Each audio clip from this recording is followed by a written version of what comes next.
mental is of or pertaining to the mind, specifically belonging to or characteristic of the intellect. So basically, anytime you generate a thought or try to think or use your brain, basically,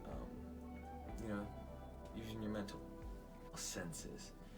If you had to describe life, you would basically describe the things that you've seen, the foods that you tasted, things that you listened to. But we also agree that there's things that we cannot, see or hear, and we consider them real. A dog whistle, we can't hear them for the most part, but we know that it works, we know that it exists. We can't see, microwaves, can't see every light spectrum, but we understand that they exist. Yet, what did that say to us? Did that say that we'll never reach these levels, or does that say that we're not practicing enough on our mind and that we are actually capable of a lot of things? There's so much technology, iPhones, Teslas, computers, AI, and we see them as so, intelligent, crazy, we're so advanced. But things that people don't understand is they're mimicking brain functionality. They're mimicking exactly how our brain works, cognitive brain function. So that should literally wake you up to the fact that if AI, these smartphones, Teslas, are mimicking our brain and not even getting it 100% down, that literally tells you and should inform you that you are capable of a lot more than you have been told. You are not who you think you are. The movie The Matrix is not science fiction. It's a documentary. It's a download of normal. The brain is like the iPod. Consciousness is the screen where I can create. But if I don't have anything in the hard drive, I can't create. When you look at a human life, it's basically a perceptual programming and download from cradle to grave. You come out of the womb and immediately you're influenced by your parents in terms of your perceptions. And they're not being malevolent, but they've been through the system you're about to go through, the process you're about to go through. They've bought it, accepted it as normal, accepted the crazy place to be sane, and therefore out of wanting to do right for you, they'll pass those perceptions on to you. 95% of our life is coming from the programs of life, how to live life that we get in the first 7 years of life. You come out of the womb, and within 4 years, you've only just got here. You're sitting at a desk with an authority figure representing the state's version of everything in front of you, telling you when you have to be there, when you can leave, when you can speak, when you can go to the toilet, when you can eat, what is, what isn't, what's possible, what's not possible, and the nature of everything.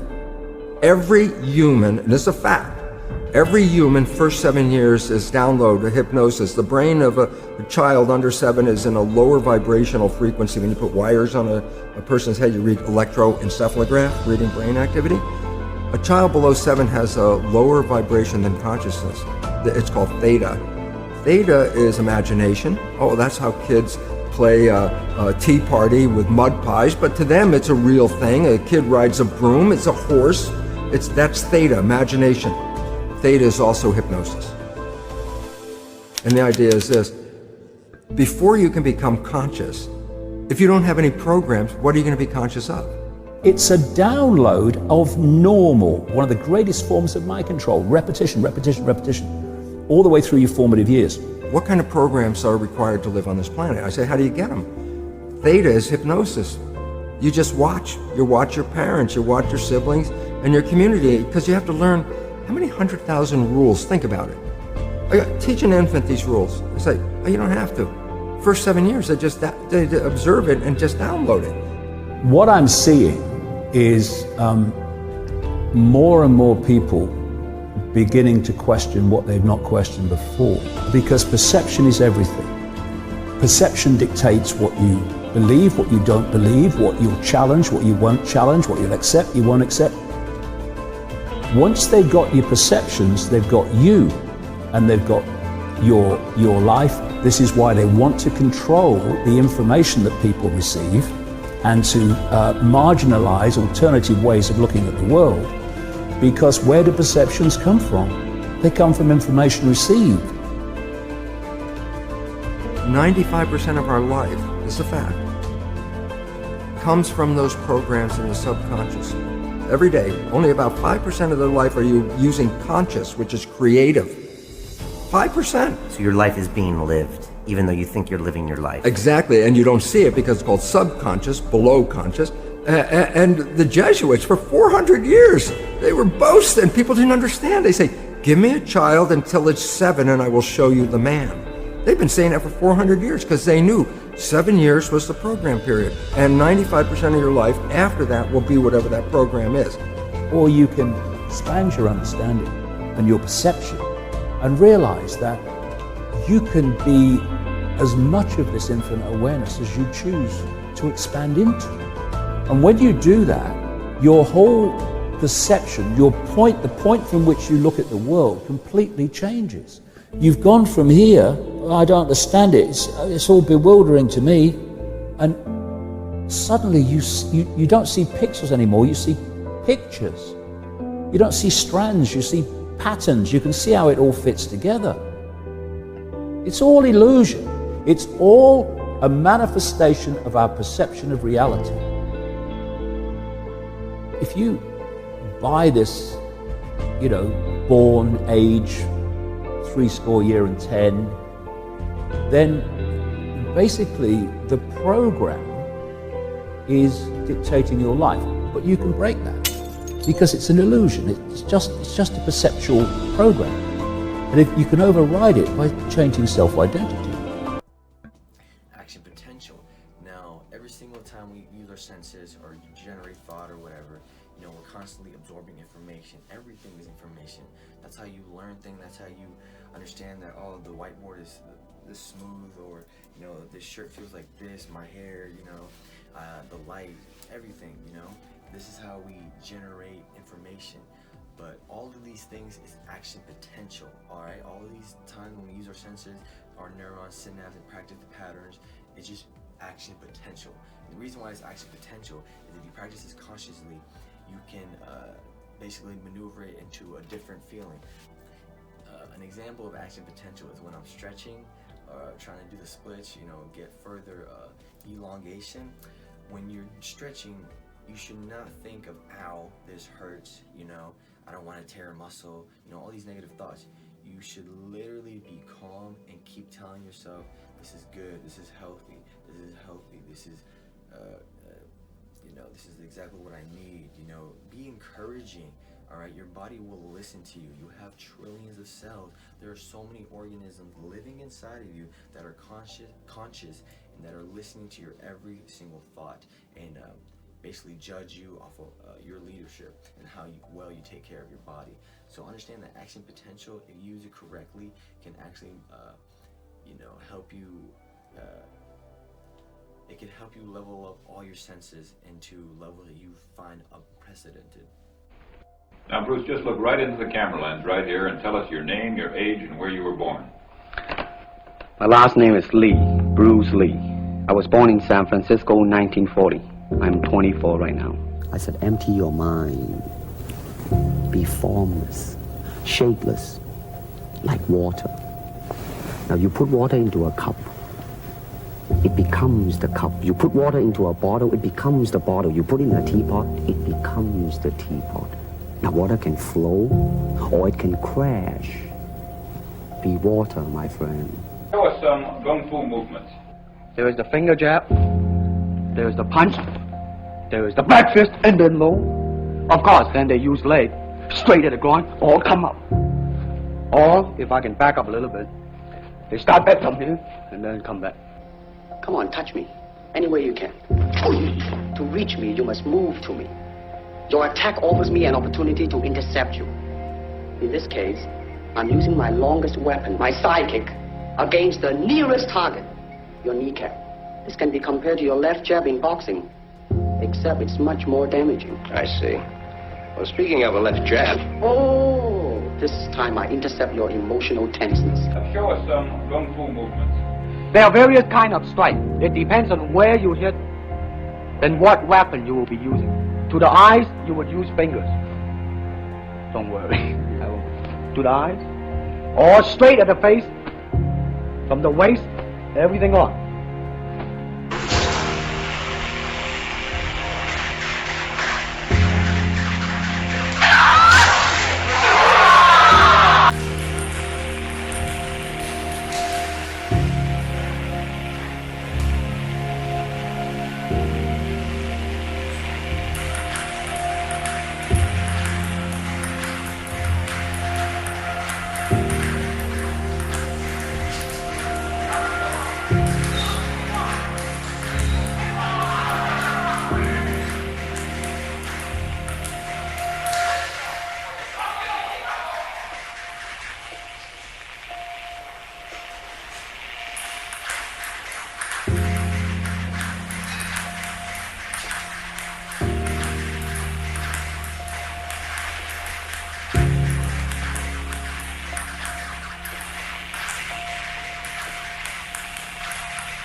All type of knowledge ultimately means self-knowledge. So therefore, they are coming in to, and ask me to teach them not so much of how to defend themselves or how to do somebody in. Rather, they want to learn to express themselves through some movement, be it anger, be it determination, or whatsoever. So in other words, what I'm saying therefore is that he is paying me to show him in combative form the art of expressing the human body.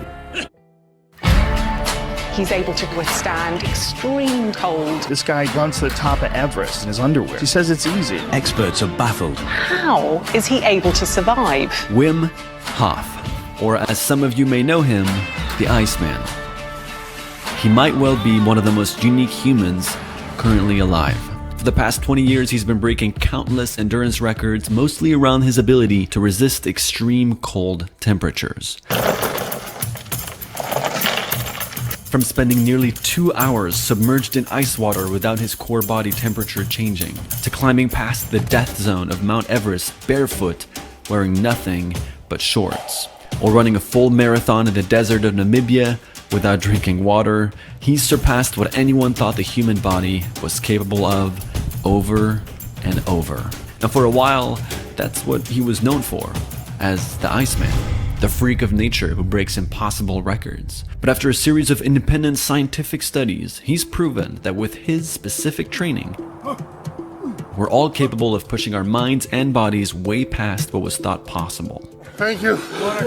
And he calls it the Wim Hof method. How is it possible for a human being to be exposed in an ice bath for 1 hour and 44 minutes? Wim Hof is changing scientists' understanding of how the body works. He recently shook the scientific community after injecting himself and a few of his students with the form of an infectious E. coli bacteria. We saw less fever, he had less flu-like symptoms, and he also had lessened concentrations of inflammatory proteins in his blood. Together, they fought off the disease through breathing and meditation, both of which are major pillars of his method, leaving the world confused and us, like many others, fascinated. While Wim may seem superhuman and a total anomaly to the human race, there are now millions of people around the world practicing his method. His records and his life raises the question, what if there is a world of untapped potential and all of us just waiting to be released? An ability to tap into deeper parts of our brain to regain control and willpower over our own bodies and do things we never thought we were capable of before. And so, after meeting Wim in LA a few months ago and hearing about all his claims, we were fully intrigued by the possibility of unlocking our full potential. We felt like we had no other choice but to fly out to his training camp in Poland and experience it in person. Our goal was to understand whether Wim is simply a madman with superhuman abilities, or whether he has actually made a groundbreaking discovery about what the human mind is capable of. Sense organs are well controlled. What is not controlled is our mind leaks out through the sense organs. As I'm a seeker. Before I was not, but I became a seeker. As a spiritual seeker with my guru, and the guru said that control, the Vishayas, the sense objects are dangerous, you should not look at them. Okay, as I am going along the road, I see a beautiful girl coming, voluptuously dressed, exposing everything that can be exposed. The moment I saw it, I turned my eyes elsewhere. Why? Controlling the sense organs. It's good. And you started walking. All the time your mind is saying that she's coming, she's come. Here she has crossed. Gone. Then you turn your face, isn't it? And you are thinking of, she's so beautiful and nice. I don't know, I should have looked at her, but then I have missed it. This thought goes on. Even you are home. And when you are meditating, what are you meditating?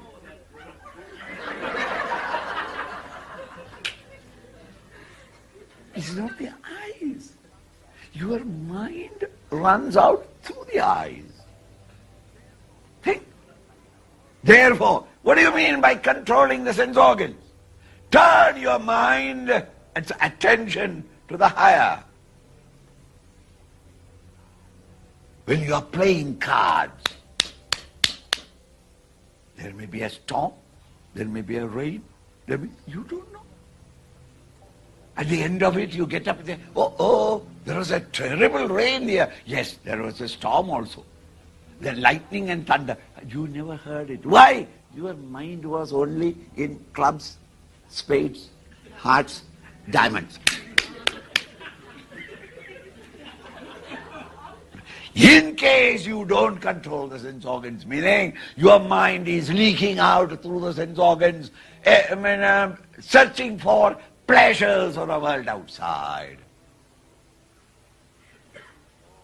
Even though you know the goal, you are practicing honestly, but all your practices become null and void because your mind is extrovert. So the sense organs must be controlled. Our subconscious. Now, basically, our subconscious is the puppet, our puppet master. Basically our navigator. We're the ones driving, but to our destination. But the subconscious is navigating and basically telling us and recommending where exactly to go.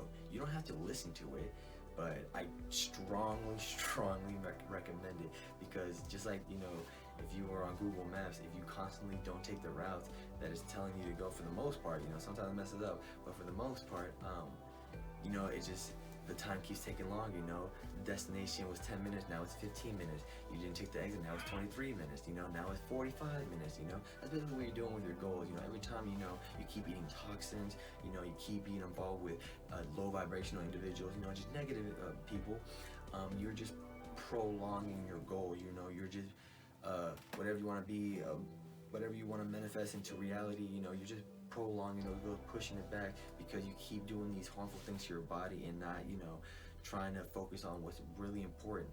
We keep doing things that we want instead of things that we need. Dreams. Now, dreams are basically our subconscious way of telling us what's wrong or what we need to do. Sometimes we fall off a cliff. It's basically kind of telling us that we're doing something wrong in our life and we're about to fall off, or you need to stop running away from something. Our dreams are extremely important because they give us the blueprint in its own way of exactly how we need to treat whatever is happening in our life. Whatever wrong is happening, our subconscious will try to find a way, get the blueprint and help you figure it out, because our subconscious is basically the one that controls our body for the most part. You don't have to consciously think about breaking down food when you eat. You don't have to think about your blood having to circulate. You don't have to think about exchanging the molecules when you breathe in the respiratory system.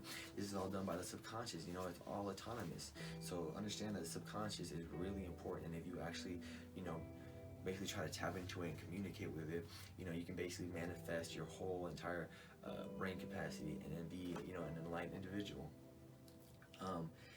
When you dream, individuals usually forget it because they're not tapped into the subconscious. This is why people have dream journal. Having a dream journal next to you can immediately help you tap into your subconscious and help prolong and help tap into this thing that's just considered holistic or just weird, ooh. It turns out there is a scientific revolution going on now about the mind-brain discussion, the relationship between the two, that is extraordinary. And I think it's going to lead to a complete shift in our worldview that is unprecedented. And this living in a mindful universe is really about that scientific revolution. Are you discounting whether the brain controls consciousness? No, I think what we would say is the brain is a reducing valve or filter that allows primordial consciousness in. That is, the brain is not the creator of it. You cannot explain all of the details of human experience, especially all the evidence for non-local consciousness, the evidence for things like reincarnation, past life memories in children, indicative of reincarnation, things like that, if you think the brain is the producer of consciousness. So what is the producer? Well, consciousness is what exists and generates the entire universe. It's the fundamental ground state. So this is my consciousness now, right? It's all consciousness. It's all generated within consciousness. I mean, the thing to remember is we're under, we discuss in the book, what we call the supreme illusion, and that is that the brain and mind are very good at convincing us that all this stuff around us is out there. But what you're actually experiencing is a model deep within mind that is supposed to represent something that is out there. But I think that's where it's important to point out the mystery of quantum physics, because the experiments in quantum physics keep showing us in no uncertain terms that consciousness is fundamental, that the conscious observer and our free will has everything to do with determining outcomes. It's not determined by mechanistic chemical reactions and the laws of physics and chemistry applied to the brain. Doesn't it almost destroy everything you learned? Absolutely not. In fact, it opens the door to a far broader understanding. Because what we're saying is the brain is simply a reducing valve that allows certain conscious states to exist. And this is where, from the quantum physical standpoint, it's really getting at what's known as the observer. That is the deep mystery, is the awareness of existence. And what I would submit is that we're conscious in spite of our brain. And so, in fact, the big surprise and kind of the practical lesson for human beings is that when your physical brain and body die, your conscious awareness actually expands tremendously. But with dreams, that doesn't make any sense. So I'm always trying to figure out, like, what is it about a dream where sometimes I can remember the dream, and sometimes it's so vivid when I wake up. I'm like, holy shit, that was crazy. What a dream. And then I forget it 20 minutes later. Right. What is that? So firstly, I mean, one theory of dreaming is that it's just simply a reconstruction when you wake up. So you have these fragments of activity, and what your cortex does when it wakes up is what your cortex is designed to do when you're awake normally, which is try to package everything and make a good story, make logical fit out of the world. That's one theory. I don't believe that, though. Your point is a really interesting one. Do I remember my dreams? That doesn't necessarily mean I forget my dreams. And what I mean by that is accessibility versus availability. So have you ever had that experience where you've woken up, you thought, I was definitely dreaming, I can't quite grab it, and it's gone. And then 2 days later, you're in the shower, you're sort of washing yourself, you see a bottle of shampoo, you see the label, and it just triggers the unlocking of that dream memory, and it sort of comes flooding back. Or someone says something to you and you think, oh, that was the dream. Yeah. What that tells me as a brain scientist is that the memory is there, it's preserved, it's available. But what happens most of the time when we wake up is that we lose the IP address to the memory. So it's present, but it's not consciously accessible. Available, not accessible. If that's true, what it means is that this type of information we know can have non-conscious impacts on our behavior all the time. There's great brain science about this, non-conscious memory processing. it's possible that we store every one of our dreams. We just don't consciously have accessibility to it, but nevertheless, it's changing how we behave, how we feel each and every day. No evidence for it. It's a theory I'm still wanting to test, but that's possible too. And it's only that anecdote where I can think, I just don't remember the dream. I've forgotten it. I don't think that may be true. It may still be there. I just need to find the keys to sort of access that memory. What's stunning to me is how quickly the dream evaporates, the memory of the dream, in relation to an actual experience. Like if we went outside and we saw some lady walk up to some guy and kick him in the balls, we'd be like, whoa, we would remember that. And that you'd be able to tell your friends, like, yeah, some lady just randomly walked up to some guy and kicked him in the balls. Like, we would remember that. And you would remember it 10 minutes later. You'd remember it an hour. You'd remember it next day. You'd be telling your friends, yeah, she just walked right up to him. I remember it like it was yesterday, because it was, right? Yeah. But a dream can be 10 minutes ago. And you wake up and, dude, it was King Kong, and he was swinging from my ceiling, and somehow or another he fit in the room, but the room got bigger, and you have these crazy dreams, and then 20 minutes later you forget all of it. Like, what is happening there?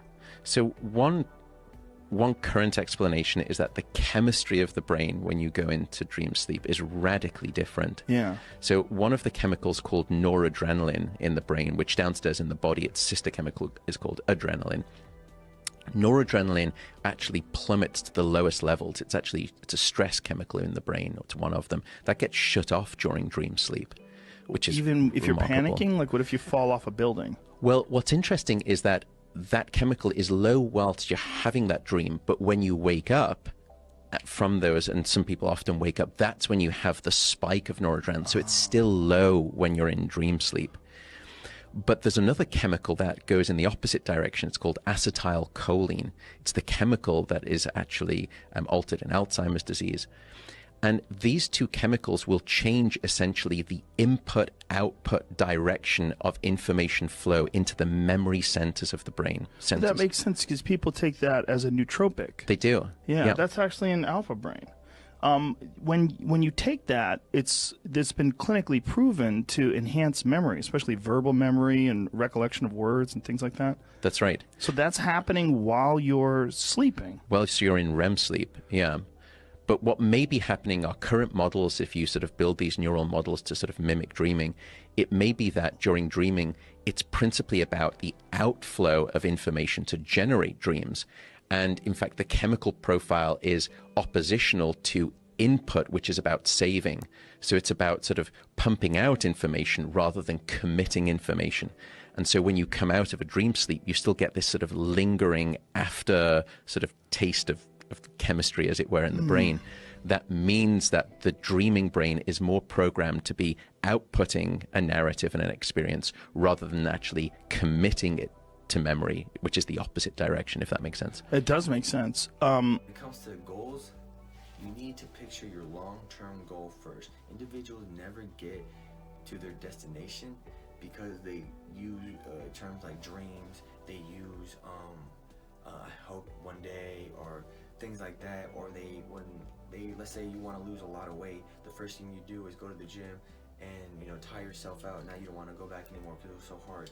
What you need to do is set extremely small goals, extremely reasonable. So if you, like I said, if you're trying to lose weight, the first thing should not be, I want to go to the gym and 3 hours or whatever insane thing, Understand what your long-term goal is. Let's say it's like lose 30 pounds or whatever.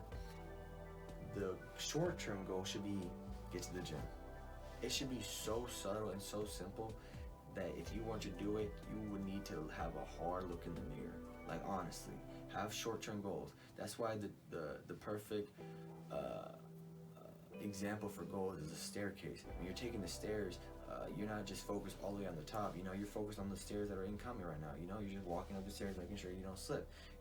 That's why in life, individuals that don't want to be patient, take leaps, want to jump ahead, usually fall off, hurt themselves, slip, So understand to be patient. Everything will fall in line. Just keep working hard and just keep speaking things into existence. All right. All this is the law of attraction, all right? Whatever you say, whatever energy you put out is the energy that you will receive, all right? Your subconscious and your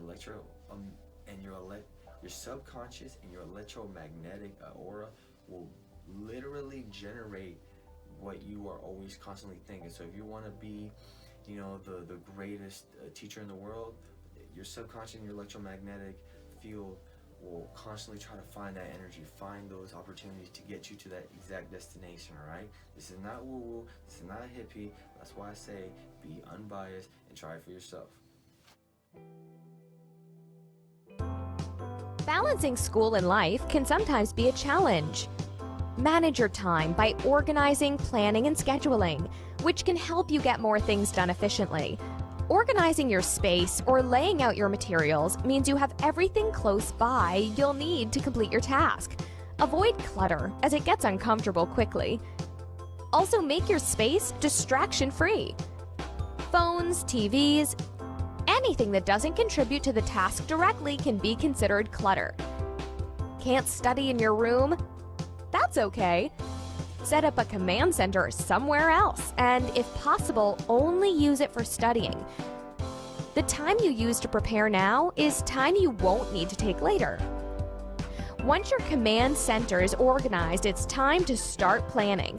This step is often overlooked, but it's very important. Plan to reach long-range goals and to hit day-to-day targets. Break larger, long-range tasks like essays and exams into smaller day-to-day steps, and watch how hitting targets automatically gets you closer to your goals. Don't forget to schedule your plans. Include fixed activities like classes and jobs, routine activities like gym and Netflix, meals and a full night's sleep, as well as blocks of study time. Consider when you're most efficient: early morning, late evening.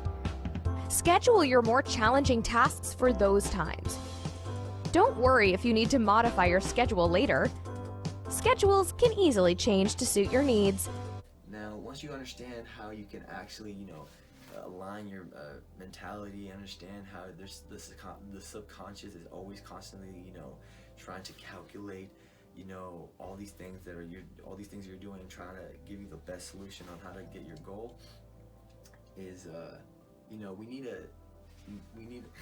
need to picture whatever goal it is you have, all right? You need to speak it into existence. The past is gone. It will never come back. The future will never be here, all right? Hence the term present, all right? We have to focus on the present, all right? Like I said, the future will never be here, all right? Tomorrow will never be here. Tomorrow is always tomorrow. Yesterday is always yesterday. Today is today. You need to speak things into reality as of now. So if you're trying to be the best, you know, scientist, you know, the best football player, you have to say, I am this, I am the smartest, I am humble, I am, you know, powerful, I am strong, you know, because individuals are constantly telling themselves that, you know, I'm not pretty enough, you know, I wish I could do that, I hope I can do that, you know, that's hard, you know, you're literally just talking down on your potential, all right, and your body is listening to it. That's why individuals are extremely adaptive, all right? We are extremely adaptive creatures. That's how individuals can be more resistant to colder climates, because they, you know, their body has adapted to it. You know, individuals can walk on,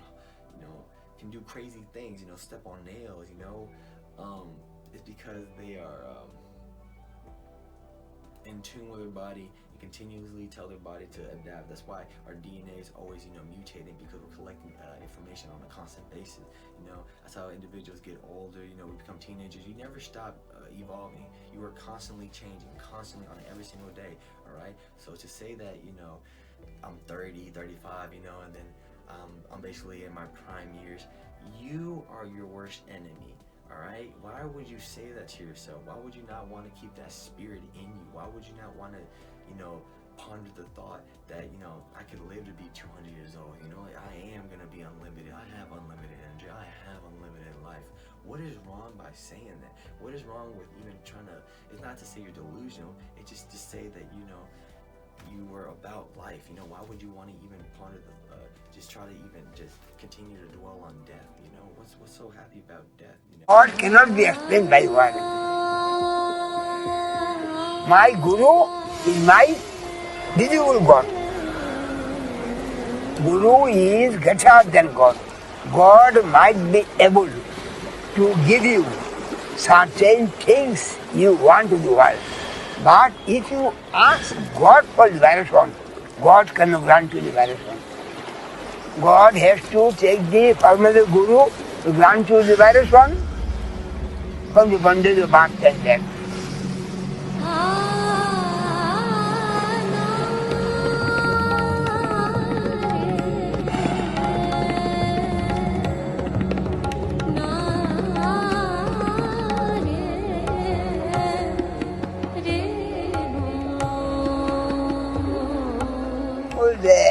From morning to night, I generally take spiritual exercise. Only walking will not help me. Only the physical exercise walking. Yoga will lengthen our life.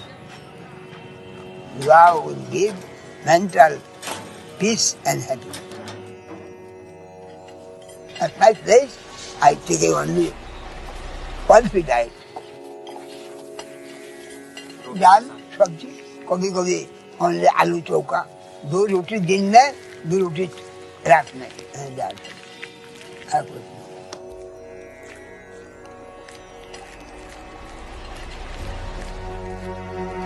body and mind is interconnected.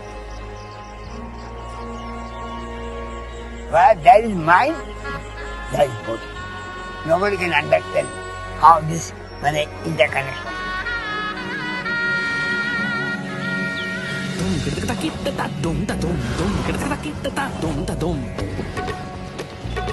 God is the whole.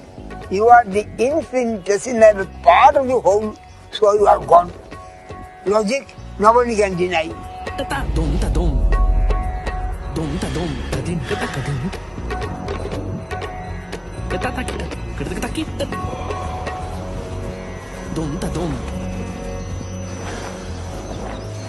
Hey guys, it's Mike Chen.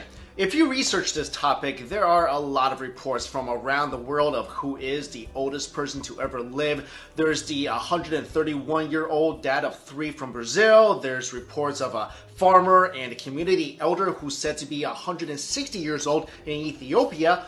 But none of them comes close to Li Qingyun, who lived to be 256. According to his obituary, titled Tortoise Pigeon Dog, published in 1933 in the New York Times and Time magazine, Li Qingyun said he was born in 1736. But records were found by Professor Wu Chongchen of Minkuo University showing Li was actually born in 1677 in Xinjiang in Sichuan Province, China. And there were even congratulatory letters from the Imperial Chinese government wishing him well on his 150th and 200th birthdays. Li was a doctor specializing in herbs. He was also a Qigong master and a tactical consultant.